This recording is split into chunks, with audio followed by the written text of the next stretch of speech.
before I begin, I want to ask some of you guys to come forward a little bit because you guys are so far away. And so,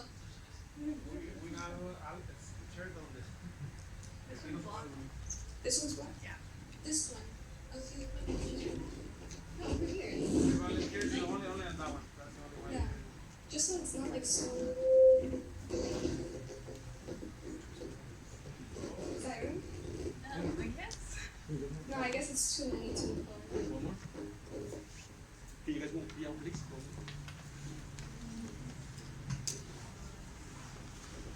Okay, one more, yeah, please. Up.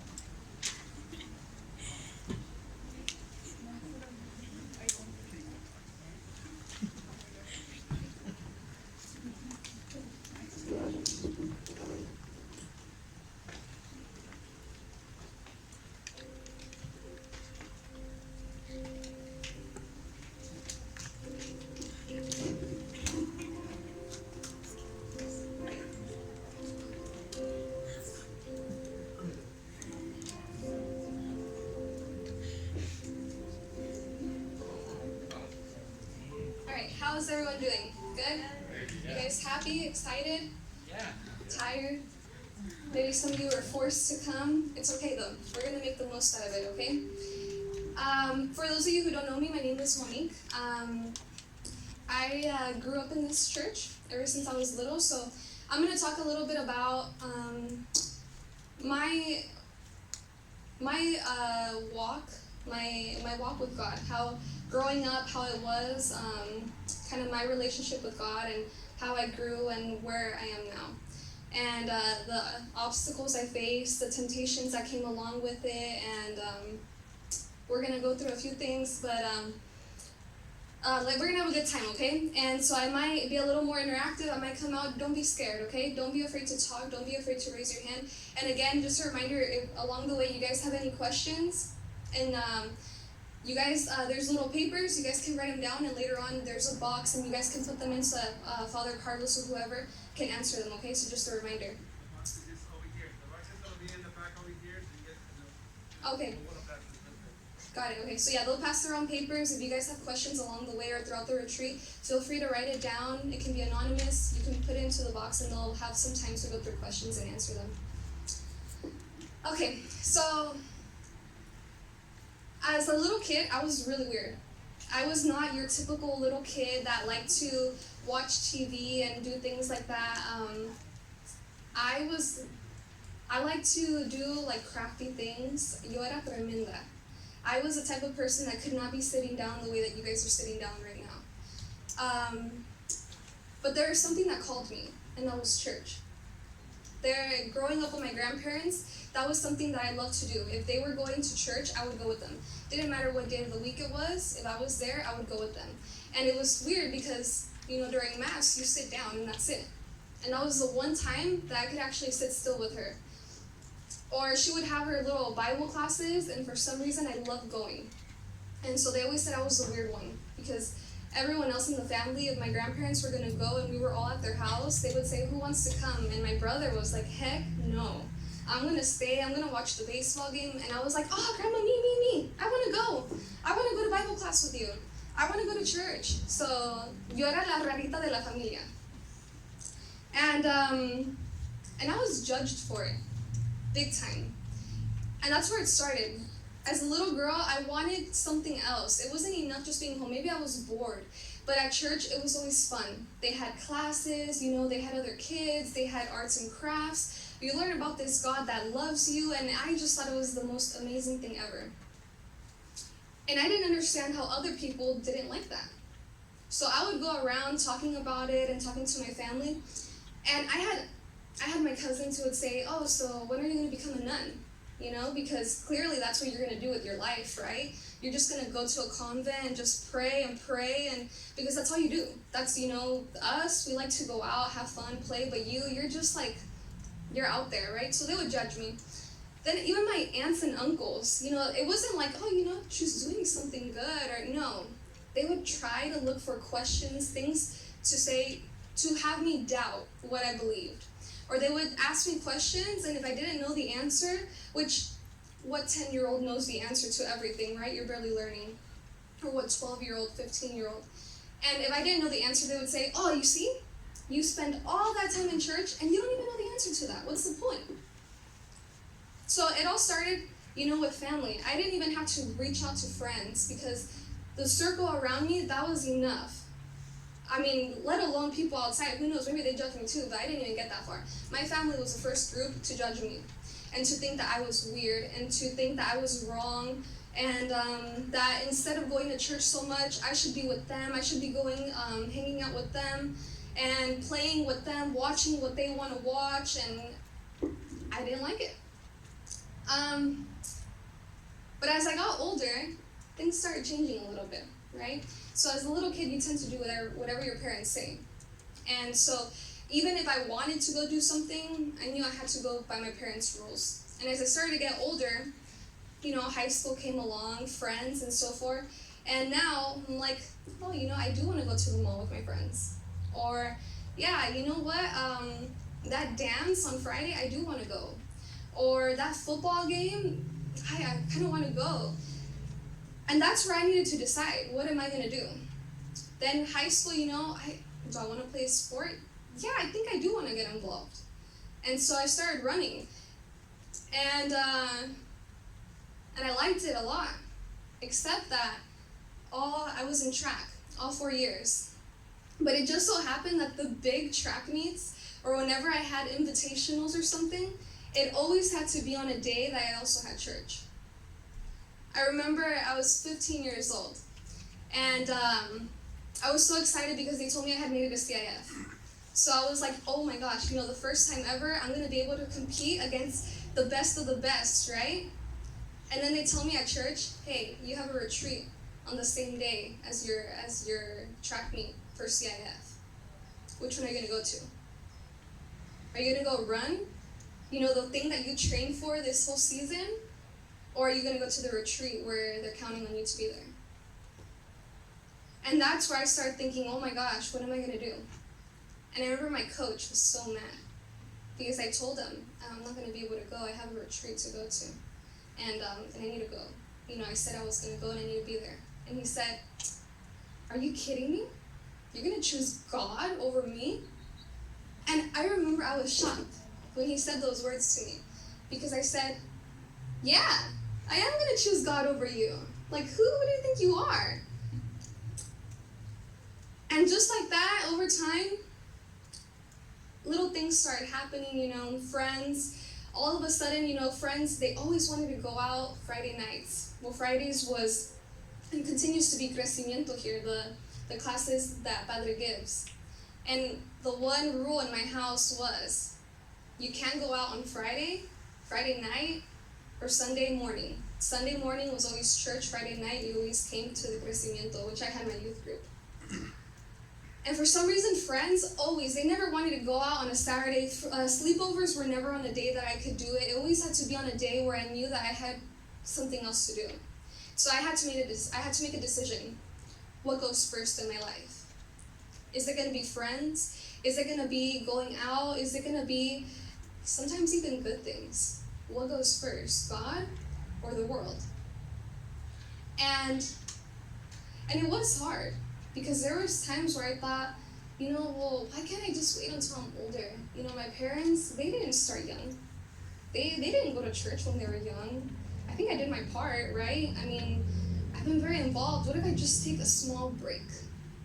What if I just, for a little bit, instead of being on this path with God, I just, give me some time. I want to make my own decisions. I want to go out. I want to have fun. I want to have freedom. I'm big enough. I know the world has changed. My parents, they don't get it. They're not living what I'm living now. In their days, it was different. They don't get it. They don't know what I'm living. They don't know what it is to have friends and go out. And so there's temptations and friends. And I remember that I reached the point where my friends didn't even want to invite me to go out anymore because they knew the answer was going to be no. And so I started feeling left out. And I was like, man, if I say no again, they're going out. They're not even telling me anymore because I'm over here always saying no. I'm always coming to church. I'm always coming to the youth group. And the youth group, sometimes the teenagers don't even want to go. And sometimes they're forced. Why am I wasting my time? so I started, friends, they do drugs, there's alcohol, there's stuff, and you get temptations, and you think, one time won't hurt, right? They always say to try it, and if you don't like it, you can stop. But all of that is all momentary. That high that you get, how long does it last? And is that really enough? I want to share a Bible verse with you guys. And it's from Matthew 7, verse 13 to 14. It says, "Enter through the narrow gate, for the wide is the gate and broad is the road that leads to destruction, and many enter through it. But small is the gate and narrow the road that leads to life, and only a few find it." So again, we have two choices, right? And then when I saw this, I thought, well, why is it that wide is the gate that leads to destruction, but narrow is the one that leads to life? And I thought, well, how many people are really going that way? Do they need to make it bigger? Not really, right? Because most people go over here. And what do we tend to do as teenagers? We follow the crowd, right? I don't want to stand out. If everyone is going, I'm going to hop on with them. I got to go.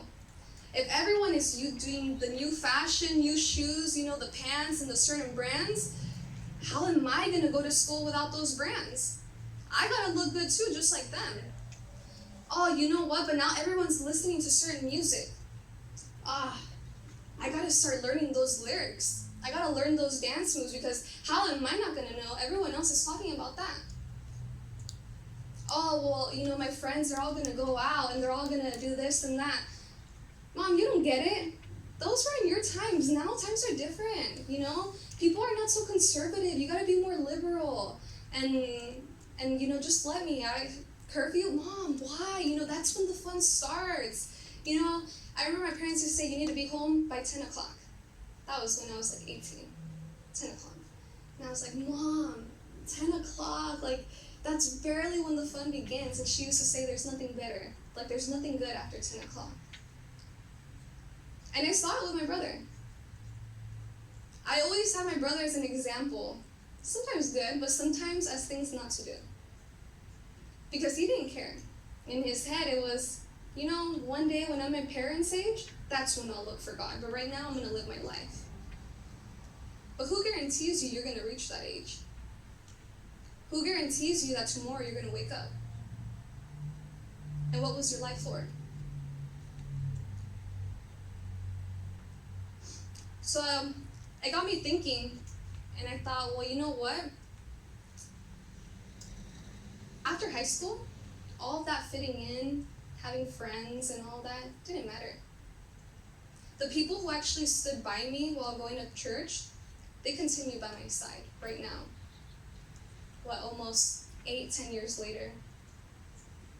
But you know what? All those people that I used to argue with my parents for because they wouldn't let me go out with, all those people that told me, you're going to choose church over me, you're going to choose God, ask me how many times I've talked to them right now.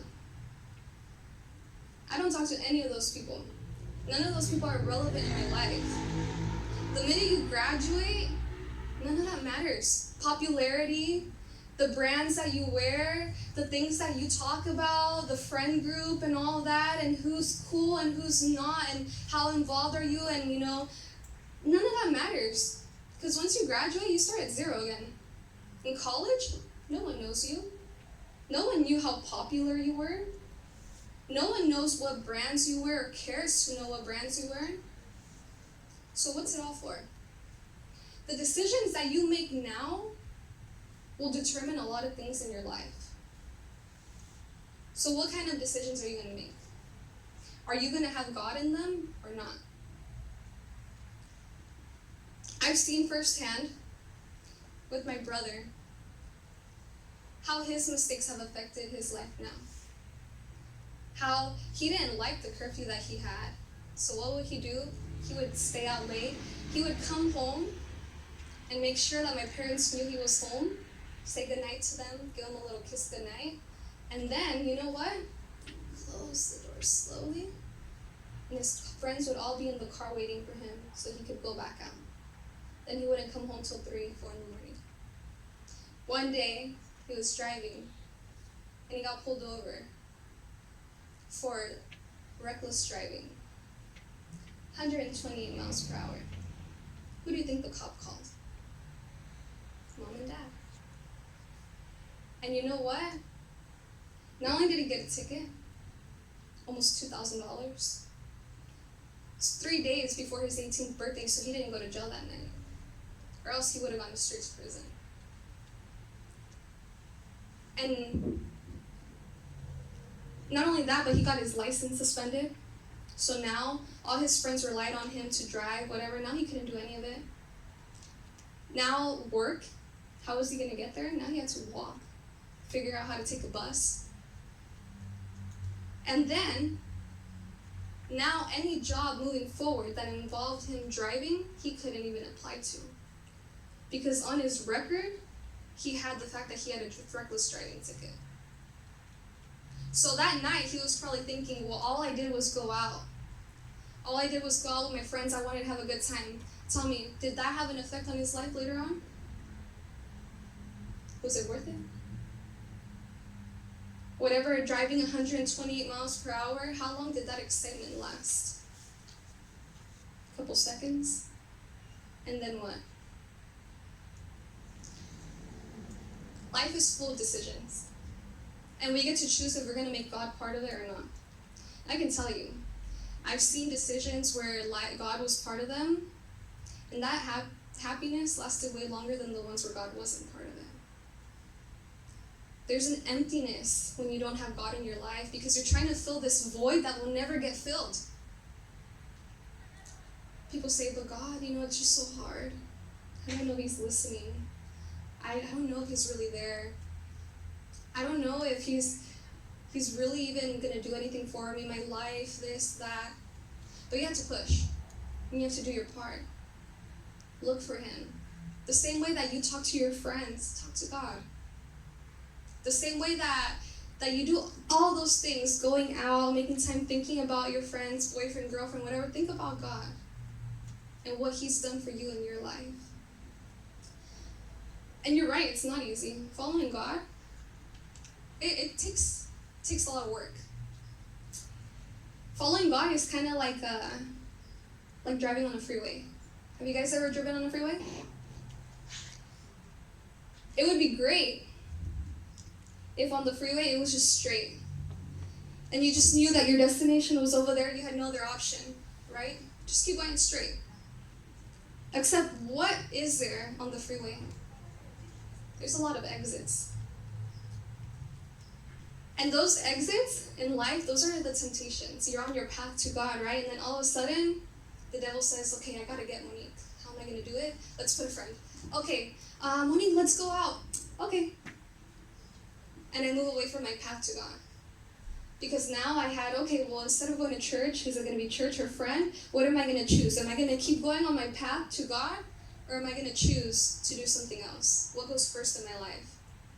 And if I choose that friend, if I choose that drug, if I choose that alcohol, if I choose that night out, then I say, okay, bye-bye.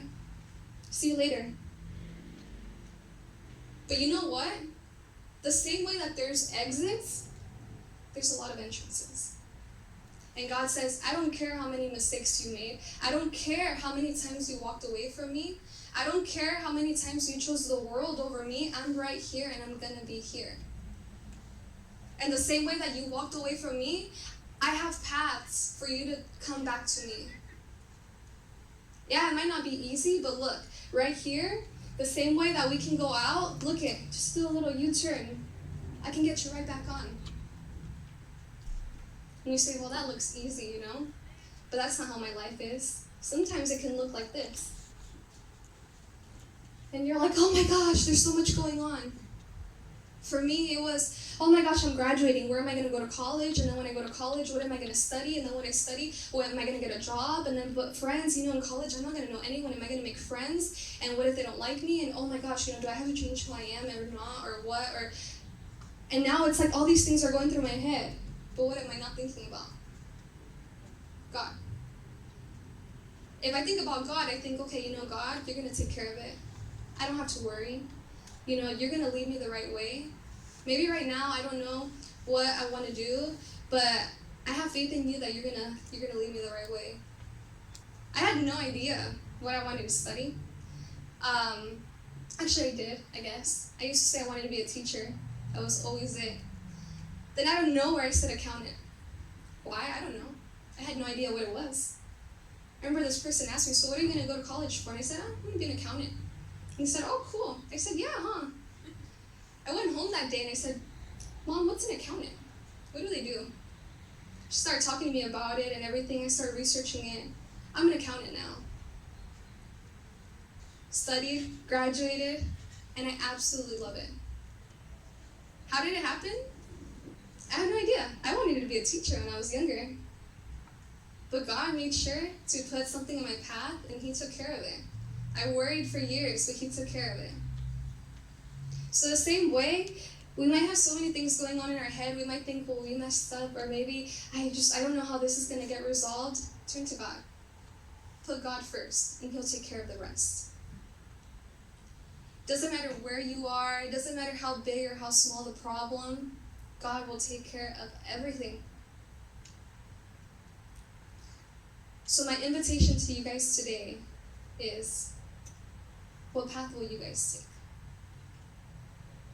Are you guys going to go on the wide path that leads to destruction? Or are you guys going to go on the one that leads to life? Of course, one is easier than the other. But along the way, there's going to be a lot of pain and suffering without you knowing. So in the long run, which one is really easier? And which one is better? And which one will give you the best life? Thank you guys.